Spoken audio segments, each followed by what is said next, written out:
tous, je m'appelle Elsa de la page Dr Love. Alors, nous nous retrouvons aujourd'hui pour parler du témoignage d'un ami que je connais très bien.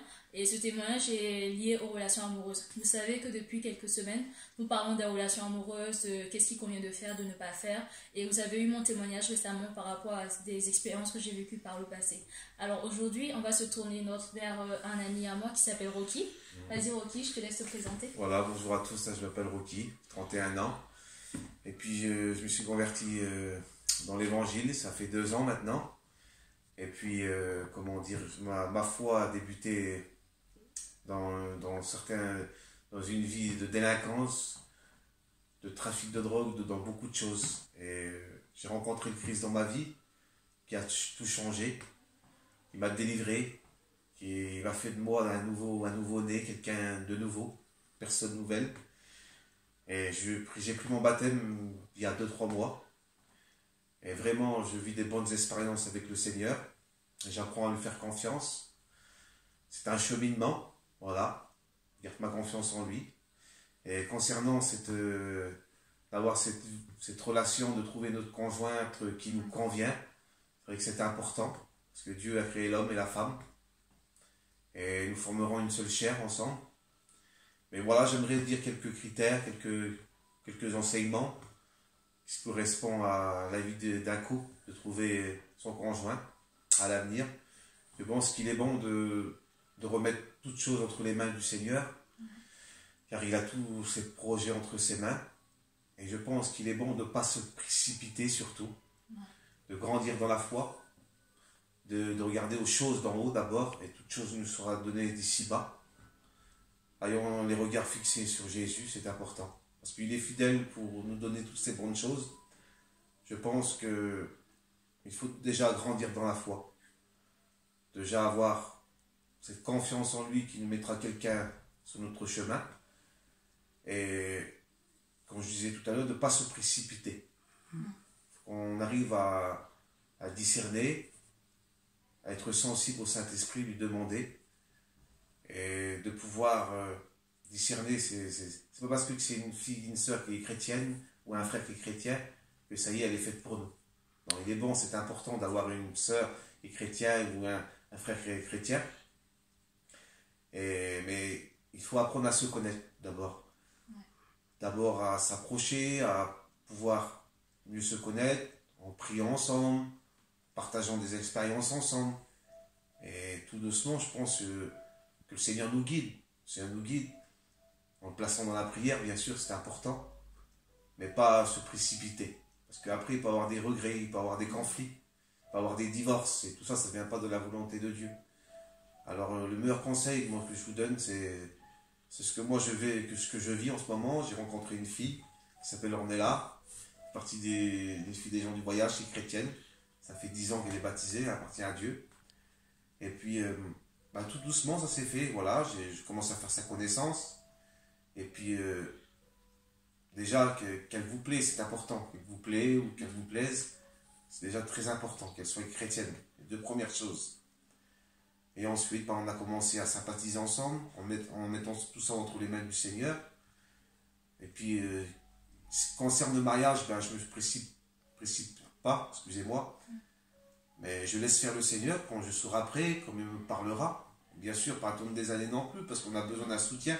C'est un soutien l'un pour l'autre. D'avoir une femme, d'avoir un mari, pour grandir dans les choses de Dieu. Parce que la solitude, ce n'est pas bon non plus. Bon, il y a un temps pour tout, je pense, dans la vie. Mais surtout, de ne pas se précipiter. C'était important, je le dis souvent, parce que c'est très important.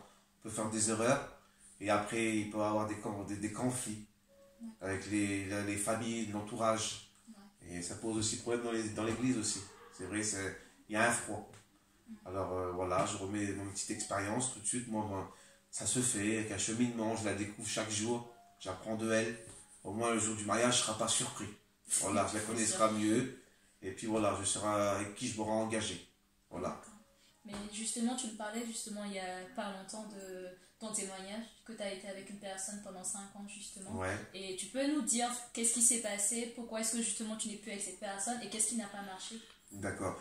Alors c'est important que tu me poses cette question, c'est très important. Pour vous dire, déjà, je n'étais pas chrétien.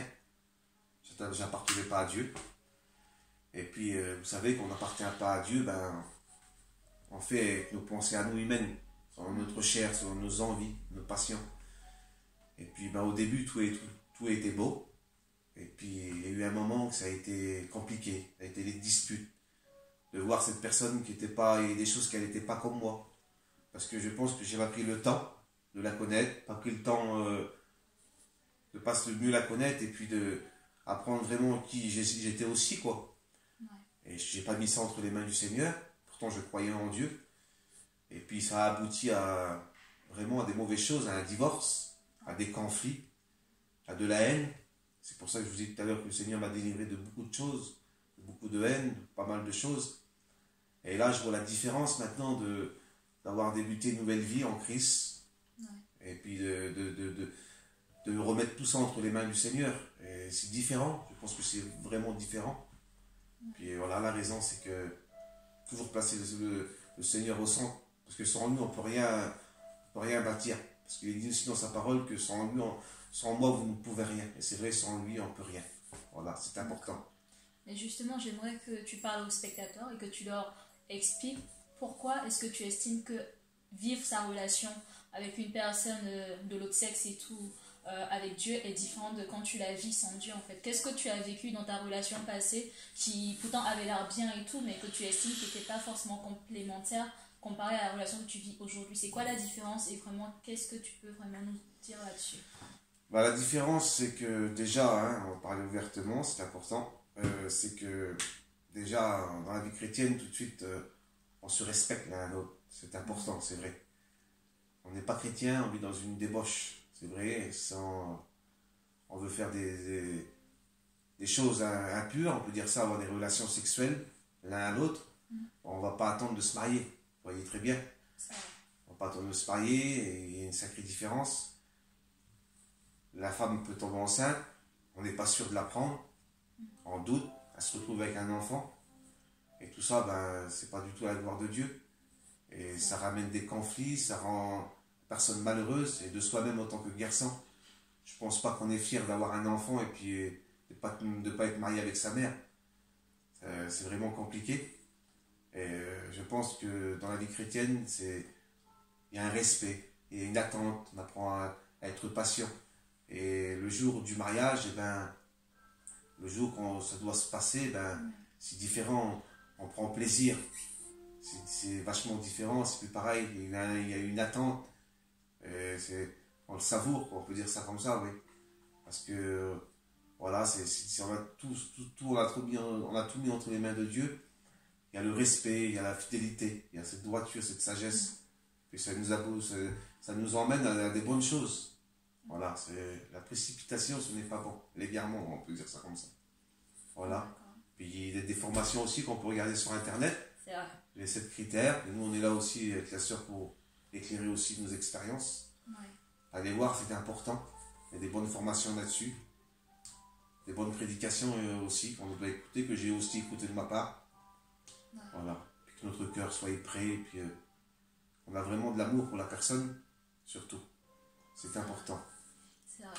Vraiment, merci Rocky pour cette interview. J'aimerais compléter sur ce que Rocky a dit et rebondir parce que, mine de rien, on ne se rend pas compte, c'est tellement important de trouver d'abord Dieu avant de chercher effrénément à trouver une personne en fait. Parce que si vous pensez que c'est une personne justement qui va vous donner tout ce que vous avez besoin, bah vous vous trompez parce qu'une personne ne peut pas vous rendre épanoui ou ne peut pas vous rendre heureux au final. Il n'y a que Dieu qui peut le faire parce qu'on l'a bien vu dans bien des relations et des gens qui nous entourent. Ils ont beau avoir des relations, être mariés avec des enfants, avoir la maison, mais ils ont l'impression d'avoir ce vide à l'intérieur d'eux comme s'ils recherchent sans cesse quelque chose encore et encore. Et tout ça nous prouve tout simplement que sans Dieu, il n'est pas possible de vivre un amour épanoui. Parce qu'au final, l'amour avec le grand A, c'est l'amour qu'on vit avec Dieu, justement. Parce que lorsque Dieu vient dans ta vie, il remplit ton cœur d'amour et il te rend compte comme personne ne l'a fait parce qu'il t'a aimé avant tout le monde et il t'a choisi alors que tu étais rien, alors que tu te perdais, tu faisais des choses qui n'étaient pas bien. Finalement, Dieu il est venu et il t'a rencontré là, dans ce besoin-là. Et Dieu remplit ton cœur. Et j'en suis une témoin. Rocky en Amen. est témoin. J'ai vécu des relations amoureuses et tout. Avant, ça se passait pas forcément bien. Tu sors de là, tu es brisé. Et au final, quand tu rencontres le Seigneur, il te reconstruit. Il prend ta vie passée qu'elle était, comme Rocky l'a vécu avec son ancienne compagne. Il rebâtit ta vie à zéro. C'est-à-dire qu'il prend la personne que tu étais, même si ça s'est passé mal, même si c'était des relations difficiles, même si tu es sorti de la brisée. Il te prend, il te restaure, il travaille ton cœur et il te permet d'aller de l'avant. Et on le voit aujourd'hui dans la vie de Rocky avec cette nouvelle sœur Ornella, où finalement ils repartent sur de bonnes bases. Et on peut dire que ça peut qu'être que pour le meilleur. Et avec le Seigneur à leur côté, je vous souhaite que le meilleur et je suis sûre que ça va bien se passer. Amen. Alors, je vous dis à bientôt, à la semaine prochaine sur la page Dr Love. Et merci encore pour tout. Voilà.